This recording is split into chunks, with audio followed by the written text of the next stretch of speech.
Great. So welcome to policy considerations in the editorial process. We have got an interesting panel put together with some distinguished editors, and basically this is what we're going to do. We've got some opening questions that the panel has kind of put together, and we'll have a discussion, and then we'll actually go through and seek your questions. So please put the questions in the question and answer section of the Zoom. Okay, so we much prefer that to other methods of getting the questions to us. And we'll try to get through as many as possible in this session. So what I'd like to do first is to introduce the panel. So I'm Campbell Harvey, and I'm a professor at Duke University, and I was the former editor of the Journal of Finance and also a co-editor of the Review of Financial Studies. So Itay? Yes, thank you, Cam. I'm Itay Goldstein, professor of finance at the Wharton School. I'm now the executive editor of the Review of Financial Studies. I've been an editor there for several years before becoming the executive editor. Hi, good morning. Good morning. My name is Christian Leuz. I'm a professor at the University of Chicago. I work in accounting and finance, and I'm currently the one of the senior editors of the Journal of Accounting Research, which is one of the top 3 accounting journals. Hi, good morning, everyone. I'm Joao Santos. I'm a senior vice president at the Federal Reserve Bank of New York, and I'm one of the associate editors of the Journal of Financial Intermediation. And I would like to take this opportunity to put my disclaimer out that whatever I will say here are my views and not necessarily those of the Federal Reserve Bank of New York or the Federal Reserve System. Thanks. Okay, thank you. So you can see we've got a high power panel that is covering finance, accounting, financial intermediation, economics. So let me start off the questioning with the most basic issue. And let me also mention, in the previous panel, there were some questions that were excellent questions that I think we can address also. So, but the most basic question before we start is, and every author really wants to know the answer, and especially new authors, and it has to do with what journal editors are actually looking for. So what makes a paper that gets a revise and resubmit? And we know the probability of the revise and resubmit is really low. So in finance and accounting, it's around 5%. So what are you looking for? And maybe let's go in kind of reverse order. So Joao, what do you think? Well, I'll answer this in 2 ways. One, what I'm looking, and also give one example of what I'm not looking for. What I'm looking for is our papers that advance our knowledge and make a contribution. And I think one important aspect into that is it's upon the authors to clarify and state those contributions. Of course, we as editors may agree or disagree, but the starting point is for the authors to do that. And papers to be valuable, they have to move us forward in a significant way. What I'm not looking for, and of course there are many examples here, but I'll give one that I often see, or 2 maybe papers that along these lines. And I think that's maybe a bit of a waste of time. One is, in the profession, we pay lots of attention, and rightly so, with issues of identification. And that's important, that's a big step forward. However, oftentimes what we find, particularly when authors have access to new data, is the entire paper is driven by the identification, not by a theory, not by a good question. And just because the author has a very good identification, that does not necessarily help us or makes a good paper. It's important to have a combination of a good identification, but also good theory or a good supporting story. Similarly, with regards to theoretical papers, we want good models, but when you get to the point where you have to make simplifying assumptions that don't have a foundation and are there just because you need them to solve the model, then that it should be telling you you are wrong, going in the wrong direction. That's another example of what I'm not looking for. So let me stop here. Okay, Christian? Yeah, so I mean, similarly to what Joao was saying, innovative and novel work that would excite the readers. Ideally, of course, we want papers that answer big questions, for a field or create a new area that others might follow suit. Maybe to put it sort of in more loose terms is I often sort of feel like if it's a paper where I wish I'd written it, that's sort of a paper that you'd like to publish.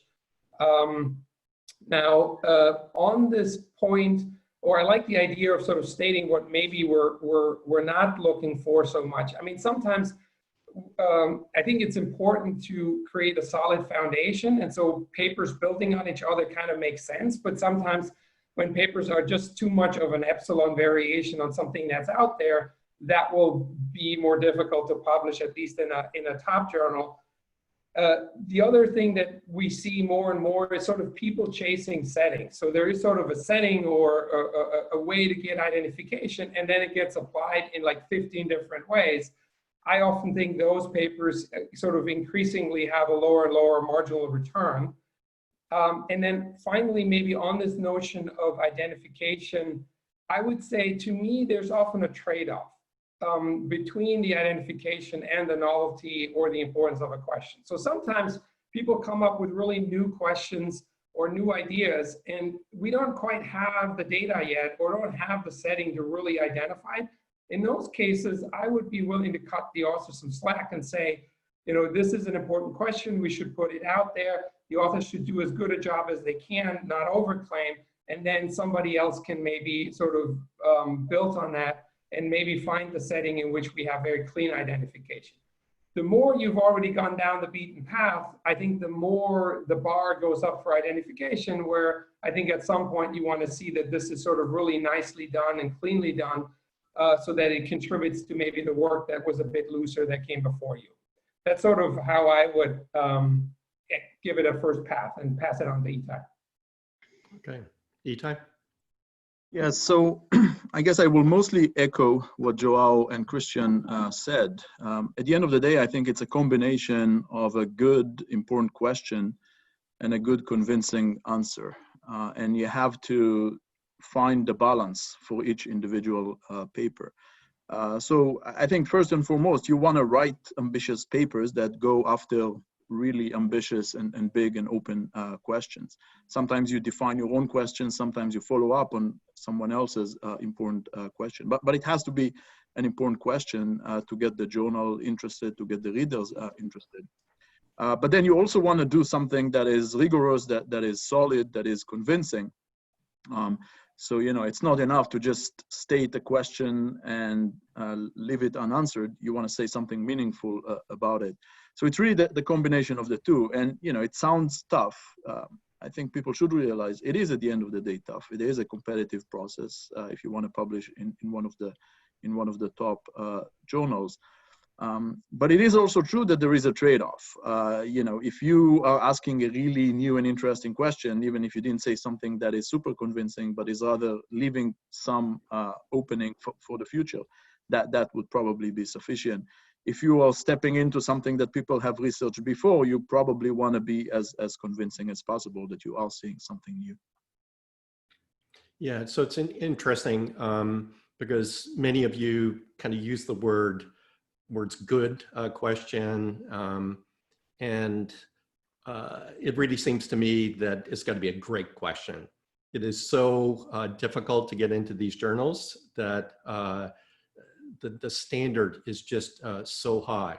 So I think what I hear you saying is kind of consistent with the way I looked at it at the Journal of Finance, that if it's a really big question, that I appreciate a small amount of progress on a big question versus a larger amount of progress on a smaller question. And it really all has to do with forming that interesting question and essentially taking the risk. Because to make an epsilon improvement on some existing paper, that's relatively easy to do. but to make progress on like a big idea, a really hard problem, that's really difficult to do. And I think that, Itay, your word ambitious is really important. And I would add to it that you just need to be able to take that risk. And if we know anything in finance that everybody agrees upon, and that is that there's a positive relation between risk and expected return. So there's a large expected return to get into a top journal. So you need to take that risk. And the ideal time to take that risk is when you're in a PhD program or a assistant professorship. So let's go to the next question, which is quite relevant for the actual session here. And this has to do with how editors view papers that have policy relevance. So is that something that is a positive or a negative? And obviously today, there's a surge in policy-oriented papers. What is your take on those papers? And let's kind of go to mix it up a bit, and maybe Christian could start on this one. Sure. So I would say, clearly policy relevance can matter. But I wouldn't say that it's a necessity, because sometimes we need to make foundational progress, or we need to start with foundational questions. And some of the most important papers actually were not immediately policy or relevant to practice. And so in that sense, I don't view it as a necessity. Now, having said that, I would say finance and accounting tend to be on the more applied side. And as a result of that, often do research questions that do have a policy relevance. So, a lot of accounting is about standard setting and regulation. Similarly, in finance, you could see, like, take banking, for instance, is an area where there's a lot of policy relevance in the work. So, I think for authors to point that out, one thing that, again, sort of sticking maybe with the theme of, sort of stating some things that are helpful and good versus some things that are maybe not as helpful, is you very often see authors saying, these findings are relevant to policymakers and regulators, and then don't spell out in what way or what shape or form. So I think it is very important when you make these statements is to then also say why you believe this is relevant, or in what way, and to what extent it advances our understanding, much along the lines of what Joao was saying earlier, that it's upon the authors to sort of spell that out rather than have the reader kind of infer it. Itay, what do you think? Yeah, so I think overall policy relevance is definitely a plus. I don't think it is something that is necessary, but I think it's definitely a plus to the extent that journals and academic research in general want to have real world impact. Then to the extent that you can say something that will shape policy, this is definitely a plus. I think you got to think about it maybe through the lens of what journals are looking for. What is the objective function? And I would like to say two things here. One is the impact factor, which I'm sure will come up again, which is something that journal editors are looking for. I think impact factor is an important measure, but it doesn't capture the whole thing. It basically measures, the number of citations on average to papers published in the journal over a span of 2 years after publication, roughly.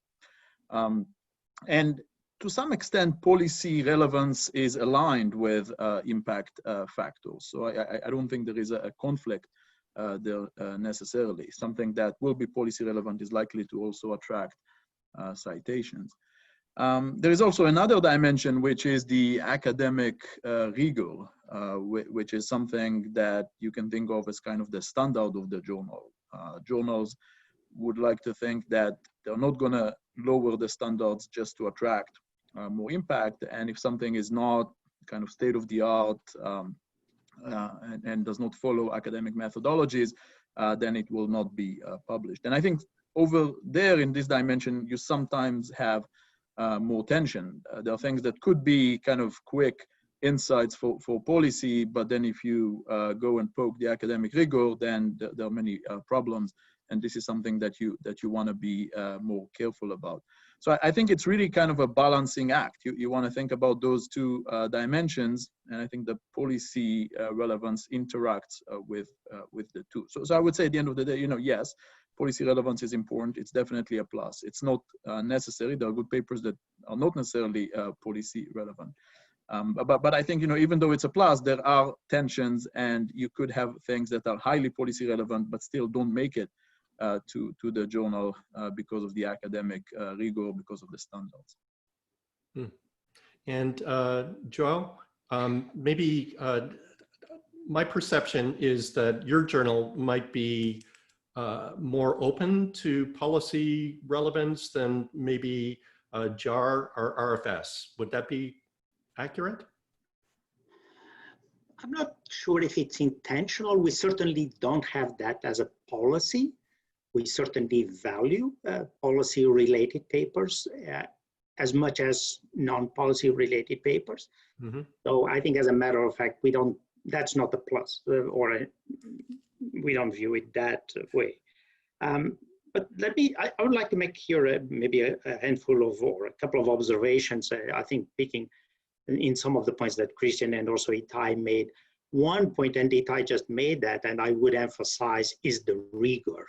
Policy relevant papers are important, but they will be important only to the extent, and thanks God that's the case these days, that they have rigor. Otherwise, they will not be useful. So writing papers just to say that they are policy relevant, if they don't cross that threshold, it's not going to be useful. That's point number one. So that's something that it's important to keep in mind. The second point, and Christian made this earlier, and I would emphasize also as well, is just making this blunt statement, this paper is relevant for policy or supervisor, whatever it is.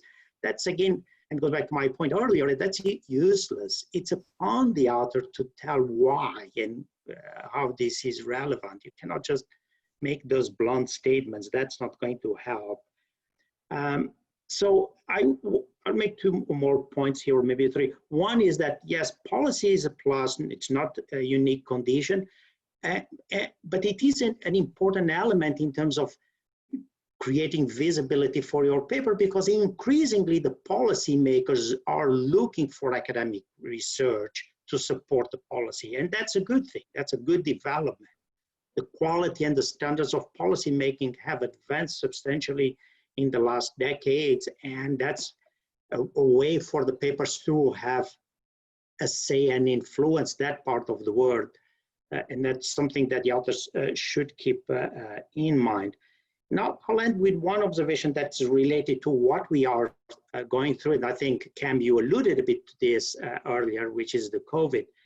And we are starting to see a barrage of papers or some related to this. And here I would just two quick notes. One is, I would urge the authors to resist the temptation of saying, well, we are going to use this as another experiment, as another shock to redo what we have seen in other shocks elsewhere. That's not going to be very helpful. Just to show what we have seen in other instances, in other shock, just replicating and say, oh, but we saw the same thing using the COVID shock. That's not a good way of advancing. The good way of advancing is instead think carefully, what is it that this shock gives us that is unique? How can we capitalize on that uniqueness aspect? And this goes back to the point that Campbell was asking or suggesting earlier, to be ambitious and look for important questions. And that's the right way of thinking about it. The other one, and that's also related, and unfortunately we see this, there is this rush in some cases try to cornering the market and doing something fast just to put it up there. That's not, again, a good way of capitalizing. It takes time. Unfortunately, the data doesn't come overnight, but it's better to do it right and do it maybe later and wait a bit rather than rushing and write something that is half-baked just for the purpose of putting it out there, because it's not going to go certainly anywhere. Can I jump in, Cam, with just a quick follow-up, just to clarify something, or maybe contrast. So one reason why I agree 100% with both Itay and Joao in terms of the importance of rigor. So think about if regulators start using your paper or your insights, then of course we want to make sure that those insights are actually accurate, and therefore the rigor and also replication, that the results really hold up, are important elements if we really want policymakers to use the data. And I think the example that I always use is a sort of my favorite example in this regard. Think about, you know, if you were to go out and tell people that it's okay to drink 1 or 2 glasses of wine at night, and haven't really established causally that that's okay for people's health, or maybe even have health benefits, right? This would be obviously not okay to give those kind of guidance and recommendations. The same applies, I think, to us, as I think to the extent we want people to use the work and the results, then causal identification is going to be important. Having said that, and that's a contrast I wanted to make, sometimes descriptive evidence can actually be super helpful to regulators and can be super helpful also to the field. So to give you an example from my own work, I wrote a paper where actually Itay was the editor on the OTC equity markets. And at the time, there was sort of very little that we just descriptively knew about that market. And so we tried to do a paper that was kind of the lay of the land of this market. But then we did get in the process the feedback that for some of the results that we were showing, we needed to have more meat, we needed to have more causal identification. So Itay was pushing us, but not to the extent that we're in the end had to get rid of the descriptive evidence that was important to show the breadth of the market, because often for identification, you need to go to a narrow setting. You need to find a quirk that allows you to causally identify something, and then you lose something else. And so again, I think it is a balancing act. And sometimes you can kind of try to do a little bit of both, but it is important to have sort of the rigor if we want people to actually use the results. And so it is challenging, and it's challenging because sometimes there's an issue that is urgent to get some insight on. So I think COVID is a good example. And I totally agree that if you look at SSRN, for example, you see hundreds of papers on COVID-19 that are of the style, well, in March, when it got really bad, there was a surprise and all stock markets in the world dropped. Like, that's just not interesting, right? So there's a risk event and prices go down. There's just nothing there. And most of these papers are very small. However, it's also the case that there are some very important policy questions, like how do we do testing? How do we open up in kind of a heterogeneous sort of situation where you've got different infection rates in different areas of the country or within cities? And it seems like our finance and economics journals are just not equipped to actually turn something around quickly. So in other sciences, you write the white paper, you submit it, it's peer reviewed, it's either rejected or published, and this happens very, very quickly. Whereas in finance, we've got to go through a process that in accounting also probably the same length or even longer to actually get in. So does this extended process make our journals less relevant? So if we're speaking to policy, well, you might have an idea, but it takes so long to actually get peer reviewed. So Itay, what do you think of that? Yeah, I think that's a very good question. And, you know, we are debating this question in the journal and in the profession at large all the time. I think you have to think about what is the purpose of the journal. What do you get out of publishing in the journal? I mean, there is one goal of distribution of research, and there is another goal of maybe certification of research. I think over time it became more certification and less distribution. And this is why, you know, the process is a rigorous process where you get feedback and you implement it and you make things better and more robust. Now, when you say, you know, the journals are less relevant, you have to remember that at the end of the day, the papers are out there before they're published in the journal. So you can post it as a working paper, you can put it in SSRN and various working paper series. So people see it, it can start having the impact. And then the certification process in the journal just takes longer and eventually it gets out in the journal. So I'm not sure it makes the journal less relevant. I just think it is a testimony to the fact that in order to achieve the standards and the academic rigor that you are shooting for, it just takes longer to go through this certification process. And this is different from how it works in other disciplines, where often they will not post their paper before it's published. So it's kind of a different process in that sense. You're working on something, you want to get it published as soon as possible, and you want no one to see it so that they're not going to do what you're doing. And then when it's published, this is where the world sees it. So I think it's a little bit of a different process. I think maybe the journals in economics and finance are playing a bit of a different role in that sense. But having said that, it is true that we do face the pressure sometimes when there is something timely.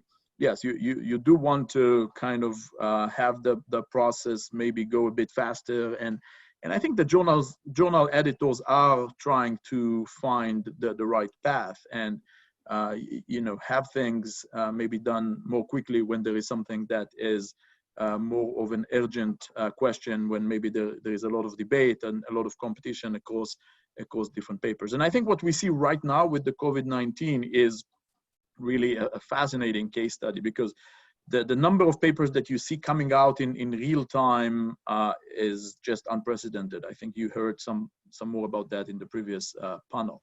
And I think this certainly confronts us as journal editors with trade-offs that we haven't seen. We haven't seen things to that extent before. So do you think that there's an issue here, that there's some confusion amongst policymakers and just the general readership, that given that we do post our papers early in the process, before they're peer reviewed, and sometimes those white papers are actually used by policymakers, even though they're not peer reviewed. Alex Edmonds has got this great example of a working paper that was being used as the primary evidence for a bill that was before the House of Commons in the UK. And it showed a positive effect between X and Y. The published version of the paper, they added some control variables and the relationship was negative. So complete opposite. So it is kind of difficult when we've got this culture now with SSRN. It didn't used to be like this, right? So this is relatively new, that the journals have kind of morphed into a certification process, something that you actually need. People don't necessarily even read the journal articles because they already know them. Like they're out there, they've been around on SSRN or NBER. So what does that mean for kind of journals going forward in the future? And Christian, do you have an opinion on this? I don't know. It's a tough question. I certainly agree with Itay that journals do have a certification role, or there is sort of an external validation through a review process that is pretty important. And I think the example that you provided highlights that role, that once it went through the process, the paper changed or the results changed. So given that we're also using, journal publications for promotion processes and so on, I think that role is probably here to stay. I would very much agree with Itay that the recency of the work is addressed through our ability to post very quickly, and then the paper's out there for debate. The one other difference that I wanted to highlight, that I think where accounting and finance and econ are quite different from the natural sciences, is that we very seldomly overturn papers. And oftentimes it's viewed even as a big negative, and maybe sometimes it's viewed as shameful when a result gets overturned, where in fact, I think scientific progress is very often about it's about dismissing hypotheses, showing that certain things we believed are actually wrong once you have the right data to show it. And I think in the sciences, there is more of that. And as a result of that, I think they're also more willing to quickly sort of publish certain results because they know that it's not the final answer.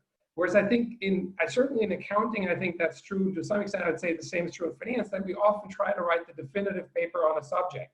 and then you have endless, robustness checks. And I'm totally sort of,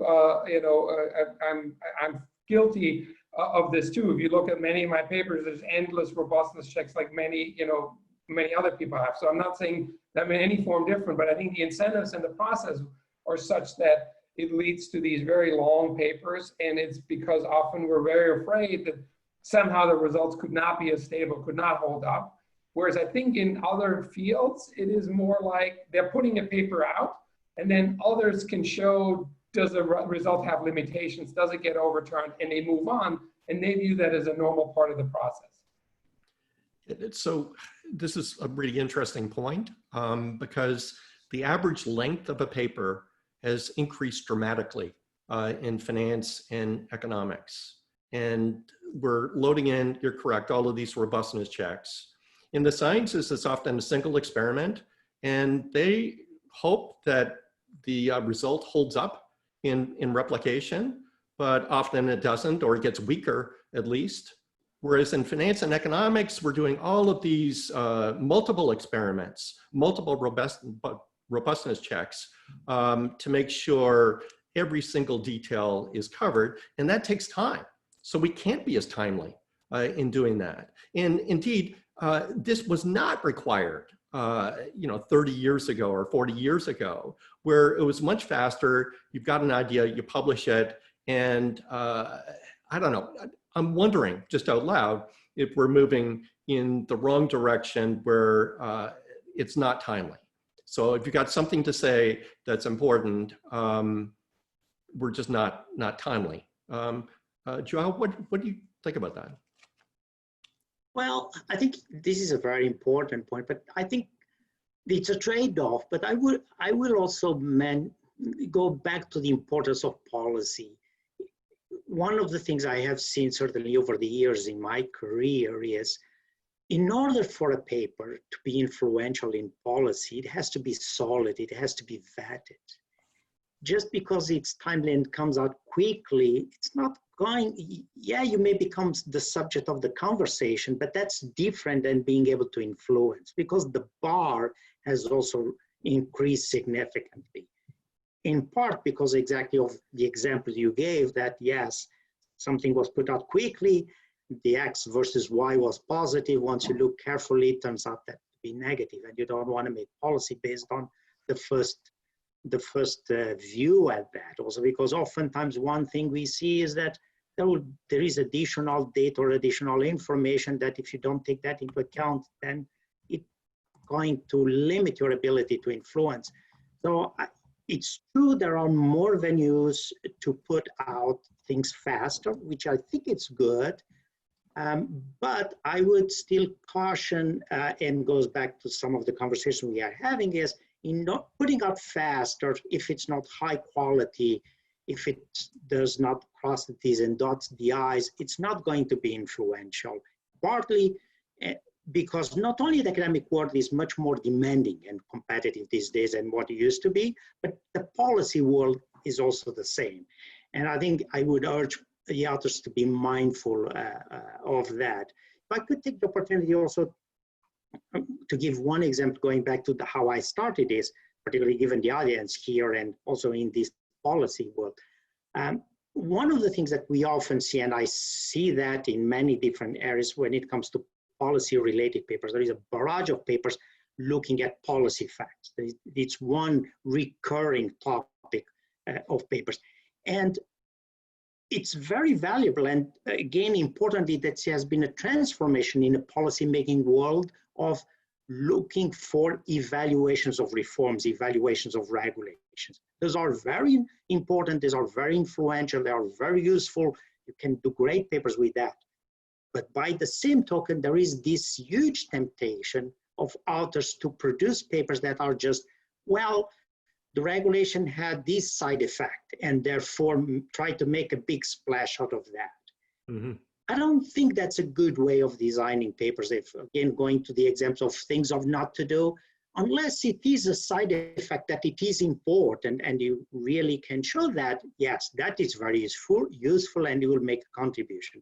But just showing and making an entire paper or an entire research project just to show that one particular regulation had a small side effect, as much as interesting as it might be and unexpected or not, in a small corner, it's not going to make a huge difference. And yet there seems to be a huge temptation of going in that direction.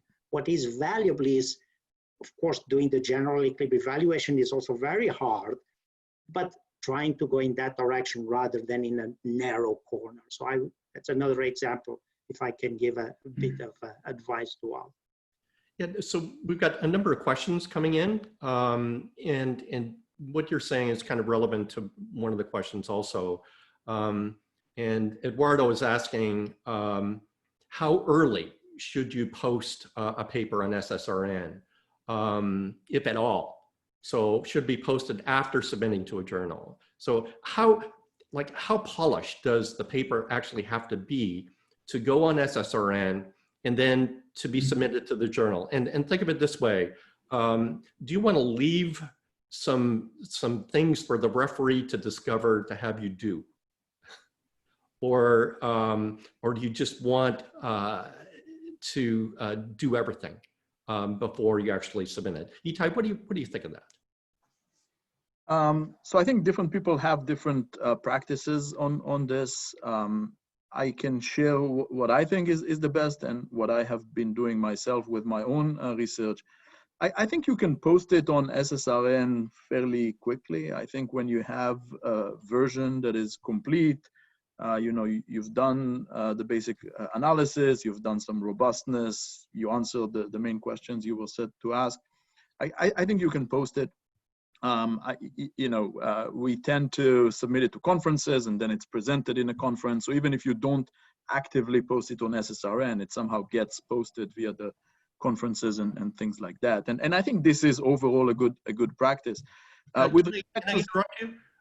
Because you mentioned impact factor. So as an editor, when a paper is submitted, do you actually look to see if it's on SSRN, the number of downloads, which surely is correlated with impact, number of citations that it has already? Is that something you do? Right. Not that much. I will say, looking at the SSRN downloads, I find that to be a bit misleading because I think different people post their papers in different channels and it doesn't always go through SSRN. So I think just looking at the downloads on SSRN can be misleading. I think that citations you have in Google Scholar is kind of a leading indicator that is somewhat useful. Although, for many papers, it's going to be very low at the time that they are submitted to a journal. It's something you can look at, but it's not something that you will necessarily follow. Just to complete what I said before, I will say that this is with respect to sort of posting the paper. Regarding submission to a journal, my own practice has always been to wait and submit it after a while, after you presented it, you got comments, you improved it, and so on. I think there are exceptions. Sometimes you're working on something that is very timely, on which there are competing papers, and then you want to submit quickly. But by and large, my recommendation to people has always been that it's probably better to wait before you submit a paper to a journal, just to get as much feedback and incorporate as much as you can and sort of submit it when it's ready. So anybody else have a different view on that, Christian or Joe? Not different, but I could also then answer one of Aviza's question that were posted. So one thing that I should say, I usually don't post like the very first version, sort of like, version 0 or -1. I try to do that sort of at my home institution, shared with a couple colleagues, presented in a brown bag, so that what goes out, because one thing that I forgot whether it was Joao or Itay who said this earlier or whether it's Cam, that people often don't read the published versions or later versions anymore. So if you put a paper out very early and people start reading it, that's what's going to stick in people's minds. And they're not necessarily remembering that you later added 3 more things that are really important to the paper. So I would sort of advise not to post like the very first version of a paper. You also create first impressions in terms of like how thoughtful and careful your work is. And so in that sense, I usually try to sort of do the revised version that goes up on SSRN, but I agree with Itay that it's fine to sort of post that early. which then raises, I think, the issue that both Eduardo's question and Elisa's question are to some extent about to what extent do you risk that others, might, then see your paper, scoop you. I'm not aware of this being a very common practice that people kind of see papers on SSRN and then they quickly do it. And, so in that sense, I don't think that that's a major risk, but it obviously depends also a bit probably on, how prominent the authors and the institution is. So it's probably easier for me to say that I'm not so worried about that than it might be for a PhD student who's starting out his or her career. And so in that sense, SSRN, I think, protects you to some extent because you put it out. Editors who want to know what the genesis of a paper is can see when you posted your paper on SSRN. But I don't view papers that are posted on SSRN sort of as published. And so I think if there's multiple papers on the same subject, then we would typically want you to discuss these papers and sort of distinguish, but we don't give any of these papers property rights. But once they're published, then clearly these papers would come before you. Or if there's sort of a clear history of these papers, then I think that to some extent establishes property rights. Yeah, so just from my own experience, and just let me kind of reiterate some points, it totally depends on the paper. So I might have a paper that I know a number of people are working on the same topic. And I've submitted to a conference, and as soon as I submit it to the conference, I know that it is basically in the public domain because multiple referees will see it. And some of those referees could be my competitors. So I will publish on SSRN like an early version of the paper to get that stake in the ground that was first published on SSRN at that point. But other papers where I'm not as worried about competitors, I will wait and have a very polished version of the paper before it actually goes out. I want to get to another question that has to do with the review process. This is another question from Avisa. And this has to do with how editors handle the biases of referees. So it might be that a paper submitted and the paper has a different narrative than perhaps the referee's narrative. How do you actually handle that to make it as fair as possible? And maybe we could start with Joao on that. I'll get to that, but before I would make one, which is related a bit to this. I agree with pretty much what the previous, all of you said on the previous point. The one point I wanted to touch was something you made an observation, Cam, about, well, how much do you leave for the referee to guide you through? And I've certainly seen both extremes, but I go back a little bit to one observation I made at the beginning. At the end of the day, it should be the author's responsibility, and in fact should be the goal of the author to set the message and what is it that he or she thinks the paper should be about. It should not be left open for the referee to guide you through and basically then design the paper. I think it's not a good sign. I certainly don't view that as a positive sign when I see a paper that is that incomplete, and it's almost like inviting the referee to do half of the work. It's not the right way to do it. I don't think so. So that's one observation. As to your point about the bias, that's a difficult one. And we certainly have experienced that. I certainly have, both as authors and as editors, where the author has one view and the referee has a different one. It's difficult. I tend, unless it is something that it is really clear and the author is not seeing and the referee is the one that's seeing it, that's not usually the case. Sometimes it is. And if that's the case and the author accepts, then it's fine. If not, I tend to go with the author because in my view, again, going back, it is the author's responsibility and it is one of the author's prerogatives to define what the paper is about. I may agree or disagree with it, And at the end of the day, I may side with the referee and reject the paper or not. But I think ultimately it's a product of the author, and that is the one that should prevail in case they don't reach an agreement, of course. I'll stop.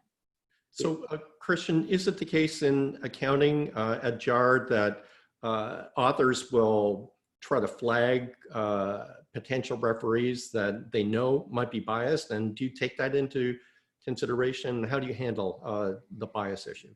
It happens relatively rarely. I mean, we've had instances where people in their cover letter would flag a potential conflict or point out that they don't think somebody would be objective or something like that. But I have to say, in general, that's very rare.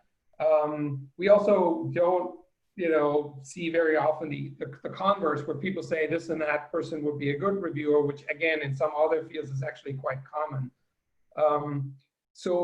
I think the bias issue may also be a little bit overstated in terms of from the outside. It may appear, it is true that referees on balance, I would say, or on average, are probably more critical than the editors. And if I were to always follow the editors, and my guess is the same would be true for my fellow editors, that the journals would be pretty empty. And so very often the editors rule in favor of the authors because they see something in the paper and they say, why don't we let the authors respond and give it a try? And the reviewers might actually also express that in their letter to the editor, despite the fact that they're recommending a rejection or quite critical in their report. The reason why I think that the bias issue is a little bit overstated is often also when you first get a referee report, especially when it's a rejection or a very critical referee report, your first reaction typically is that the referee is wrong, didn't understand the paper, or worse, that the referee is stupid. And I've learned over the years that most of the time, the problem is our paper, is I or the co-authors and I, in the sense that very often we didn't explain it well. And the reviewer went sort of somewhere else with his or her thoughts and didn't quite get the paper or didn't quite get what we were trying to do, and we didn't explain it well. So it's on us. And most of the time, I have to say, reviewers are trying to be helpful or raising things that are legitimate concerns, and you might have an answer for it. And then, depending on what the outcome was, either in the revision, you try to address it in a genuine way, or if it was a rejection, then you try to revise the paper and then submit it again. But most of the time, I have to say, once I've sort of cooled down and I've, set the referee report aside for a couple of days or a week, then I often see that, there are merits to the points that the reviewers make. And that's more generally true than the other way around. Yeah, I totally agree with that. It's just, and it's a junior faculty mistake too, where you get a rejection and you say, well, that referee was biased. They've got a competing paper, probably, blah, blah, blah, rather than looking at the substance of the report. Itay, can you comment on this bias issue? And then I want to go to kind of closing remarks where we kind of cycle through. Yeah, so I think one of the most important duties of the editor is to try to identify these biases. Authors can flag a very concrete bias if they think there is someone who has a competing paper and as a result cannot judge the paper without a bias. But I think beyond that, what editors ought to do is to read carefully what the referees say and sort of see what merits are in the arguments. And yeah, often what we have to do as editors is go against referee advice and move forward with a paper, even though there was a reject recommendation. I think this is absolutely an important part of the job. Okay. I totally agree. As Journal of Finance editor, it seems like probably a third of my papers that I published had rejection recommendations from the referees. So that's really important. So you're not just, it's not just the consensus of the referees, you're the editor, the referee gives you advice, and that's really important. So let's have some maybe closing remarks, and maybe Joao, then Christian, then Itay. Well, I hope this has been helpful. I would make here one observation regarding to refereeing, and this is not only an observation, but it is also a call for this group, which is we have all been in situations, and Christian was alluding to this, and Itay as well, where as authors we feel, look, the refereeing work that we received on our papers was not of good quality or not up to what we would expect. And similarly, as editors, we see that, and it's a challenge for us to maintain good standards and maintain a good process. It hinges upon the contribution of referees. And I think oftentimes what people in the profession forget is we are not just authors, or you are not just authors. You are also an important contributor to the refereeing work. And if you want and expect to receive good refereeing, keep that in mind when you are asked to refereeing a paper. I think that's a very important part of the profession and of the process. And it only works if we all do our fair share. I would urge people to keep that in mind as they start their careers and become part of this process and then of this group. I'll now stop here. Christian? I don't know. I think we touched on many important issues, and I don't know whether I maybe have two sort of points thinking back about some of the issues we've talked about. One is maybe to say that I think clearly we as editors will make mistakes. There will be instances where we overlook something or the referee overlooked something, but an important part of the process is that there's multiple journals, right? And so once one journal maybe your paper didn't quite highlight what the novelty was, or didn't highlight why you had actually some really good identification that was overlooked, and so you kind of move on. But I think it is a noisy process that's important to keep in mind also for the promotion process. And one thing that I think is very important, in my mind, an important message to the profession, to all of us, that we should actually read papers, right? Is that ultimately what matters is sort of what is in these papers, and not just sort of count entries in Vidas and whether something made it into journal X or Y, but that there are some really good papers that sometimes had a difficult path through the journals, and we should find these papers, read these papers, and put them in the literature. So in that sense, it is a noisy process. I think we all try hard. We don't always get it right, but we certainly try. And then maybe one other thing on this competition of the journals, I do think that finance in particular, accounting is in, at least as far as the academic community is concerned, a somewhat smaller field than finance, but finance is certainly sizable enough, and econ even bigger. I think one difference to the natural sciences you see there even bigger is that they can sustain more journals. And I think sometimes having more journals and having tiers is potentially also helping both with the recency issue, right? You could have something like AER Insights that tries to publish sort of 1-point papers more like they have in the sciences, or sometimes can have papers that say, you know what, this is a really important policy evaluation of an act. It's not a new question, therefore the paper doesn't make it into the JF or the JV or RFS, but it is a useful thing. And then we should have a journal that publishes that type of a paper as well. And so in my mind, I think I like the idea of sort of plurality of journals, and would say we should not just focus on, which we do have in most of the fields, sort of the top 3 kind of mentality, or top 5 in econ. I think that's probably also not a good thing. Okay, Itay?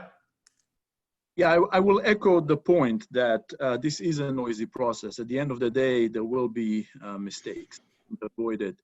I think authors should always keep that in mind. I think they should not get into this loop of thinking that the process is just tilted against them, but rather, they get a negative response from a journal. They probably want to try to learn as much from it as they can and move on to the next journal. I think they want to try to improve the paper according to the feedback they got and move on to the next journal. but at the same time, they should not just take it as a negative signal and quit. I think what they want to do is try to improve for the next time. You know, another piece of advice for authors is you don't want to have your entire future depend on just one or two papers. So in that sense, working on a number of papers, and you know, if it doesn't work out with one, you have something else to push forward, I think is always a good idea. And I think this is particularly relevant for PhD students, because if you just come out of the PhD program with one paper and that paper gets rejected and you don't have anything else, then it's very difficult to build your career forward. So I think working on a number of things at the same time and diversifying your portfolio is a very important thing to look for. You know, maybe the last thing I will say, just in line of the overall conference and the center that we are being hosted by, is that this is really a very interesting period that we are living through. And I think all of you should pay attention to everything that is going on in the world, all the research that is coming out, and use that to come up with new research ideas and research projects.